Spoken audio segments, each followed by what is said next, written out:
Hey, are you an existing brand that is looking to use Kickstarter for your next product launch, but you're not quite sure how the process works? In this video, I'm actually going to be covering what that looks like and how you should market your product and organize things when you already have an existing audience and you're selling existing products, but you're using a third-party platform to launch your product. So let's get into it. First off, hey guys, if you're new to my channel, my name's Khierstyn. I am a Kickstarter product launch expert. I have raised millions of dollars using Kickstarter, Indiegogo, etc. since 2015, and I'm very excited to walk you through this video because this is a conversation I have a lot with the existing brands who see Kickstarter as a possible product launch platform, and they even see other brands using this as a product launch engine where they just keep launching products every 3 to 9 months using Kickstarter. So first off, a brand would want to use Kickstarter because it's an excellent way to get your inventory covered through a pre-order campaign, and also allows you to get your product in front of more people, thus helping you build your audience and build your list using the built-in organic engine that is Kickstarter. But a lot of brands get confused over how it works because if you are a new online seller starting from zero, you have to build up a wait list. So what does that look like when you're an existing company? All right, well, I just had a conversation with a company and an author that is looking to launch a journal this coming Q4 in 2022. And they already have a built-in audience, over 4,000 product reviews on Amazon. They already they're serving people through digital products, and they already have a large community base, but they don't know what comes into Kickstarter to do this. So I actually want to use them as an example, but for privacy reasons, I will not be revealing who that person is.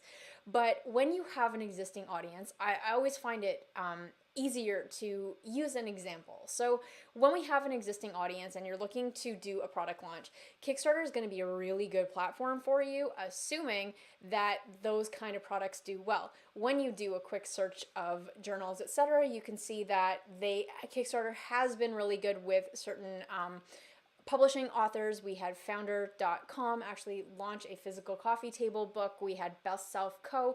that end up launching their entire e-commerce store by using Kickstarter. So there's a really great track record already for a product like this. And so when you have an existing audience, you want to take a two-pronged marketing approach. So I actually want to go to my trusty whiteboard and actually show you how this is done, because I don't know about you, but I'm a visual person and I need to see something to really get it.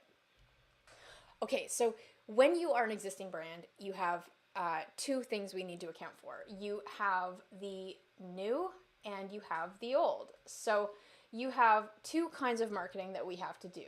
We have to look at new audience and we have to look at existing. Okay, so when you have an existing audience, you probably have an email list, you have an SMS list, you have social media following, and you already have products in market that are doing fairly well and selling themselves. But when you have this new product that's coming to market, you want to make sure first that this is a product that's going to serve your existing customers. Is it something that you know is going to do well because it has a feature or an accessory or something that is going to serve your existing community well? If so, that's a really good place to start, because your existing audience are really your diehard fans. They are the ones that have been with you since the beginning, and they need to be the first people to find out about this launch. So you have to make sure that the new product serves this community, but also has mass market appeal. Okay, you don't want it to be so specific that only people that have heard of you can use your product. So you do want to make sure that it has mass market appeal, but it also is something that will be benefiting your existing customers. So is there that relevance factor? The other thing that we want to take into consideration is that knowing what goes into a Kickstarter launch. Kickstarter isn't just going to hand you success. You do have to launch your product And within the first 24 hours, you need to prove traction on the platform. You need to have a certain amount of pre-orders that come in to show Kickstarter you're a popular project so that they will rank you on their platform and start to give you more organic traffic. And that is the biggest mistake that I see brands making. So what you need to do is you need to know that first off, you have two sources of that audience. And this is why I love using Kickstarter if you're an existing company, because you already have that audience, you have that existing audience. So when we look at building out a marketing strategy for this, we need to look at, first off, what can we do to enroll your existing audience around this new product launch? What does that look like for communication around your email list? What kind of VIP opportunities are you going to offer existing customers to piggyback and really jump on the new opportunity around your Kickstarter launch? What does your marketing campaign look like to enroll your existing audience, that existing customer base, to get them to back your product launch? The second thing you want to look at is what does that marketing campaign look like to build a wait list of new people around the new product? So while you have an existing brand, you might, let's just say you have 100,000 people on your email list, or you have 25,000 on your list. You may already have a large enough audience to hit your funding goals. So you actually may not have to build up and to bring in new people to your list. But whenever we work with an existing company, we did this with Pavlok, with the Shot Clock 2, where they already had an existing base we were coming into. And so we created a marketing campaign, one that will serve their existing customers to get them excited, engaged, and make sure that they are ready to back us when we go live on Kickstarter. But the other side we had to look at was actually bringing in new blood, like new audience. And so I want to talk about why that is important, even if your existing audience is large enough. Few factors we need to consider. You need to bring in a new audience, because bringing a new audience means building a wait list of people who have specifically signed up because they are interested specifically in the new product.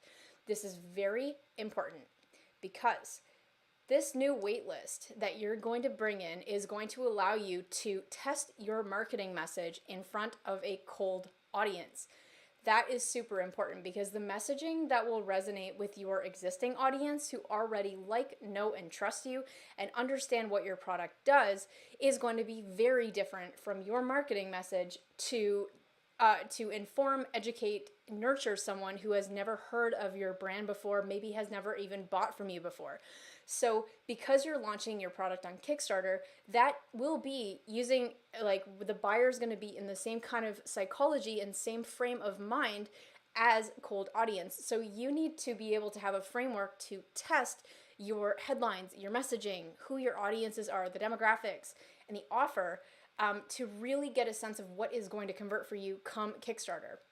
So that is one reason why you want to use a cold traffic strategy to build your wait list of new people coming in, as well as your existing audience, because the messaging is going to be completely different and you have to test that. Otherwise, you risk actually missing the mark and not having your product resonate with the Kickstarter community, meaning your launch will not do as well as you had hoped. And we don't want that. So that's one reason to build up a new audience. But secondly, because you have a large audience already going into this, or you have some audience, they have become your audience because of your existing products, not because of your new product.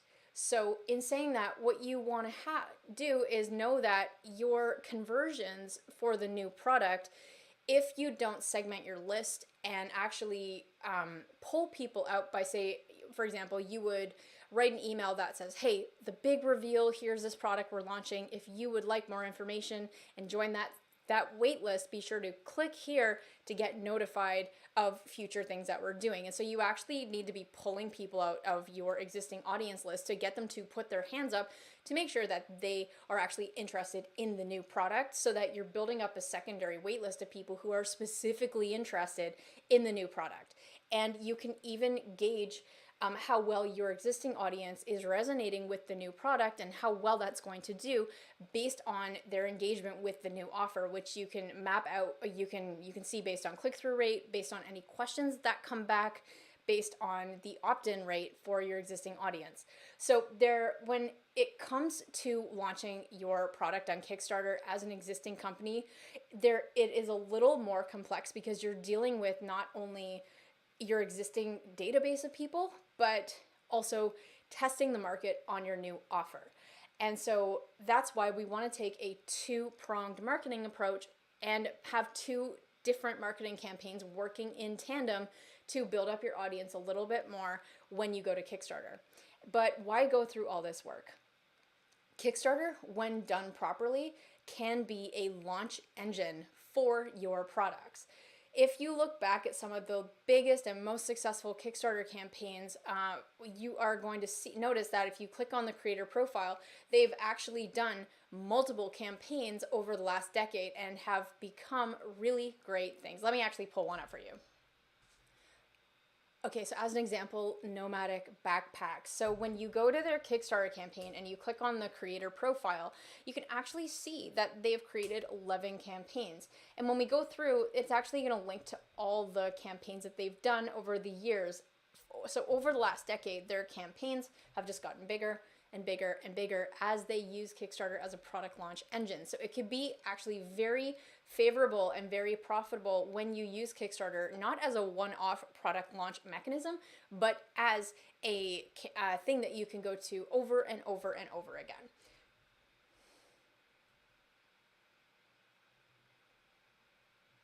And considering the built-in audience that Kickstarter has, it is really great to be able to introduce your brand to new buyers anytime you have a new launch coming up. So you've gone through this video, you've seen a little bit behind the scenes of how big marketing campaigns come together when you're an existing brand. If you want to know actually more how to apply this to your existing business, be sure to join us next week for our intensive. We are hosting a half-day intensive to workshop with you on actually developing your marketing strategy on how to bring your product to market using Kickstarter. So if you have any questions, confusion about how the process works, we're going to be answering that for you. And guess what? The intensive is free. So to find out more about that, check out some of the links below, or you can go to launchandscale.co/intensive to sign up for our next one. Apart from that, thank you for liking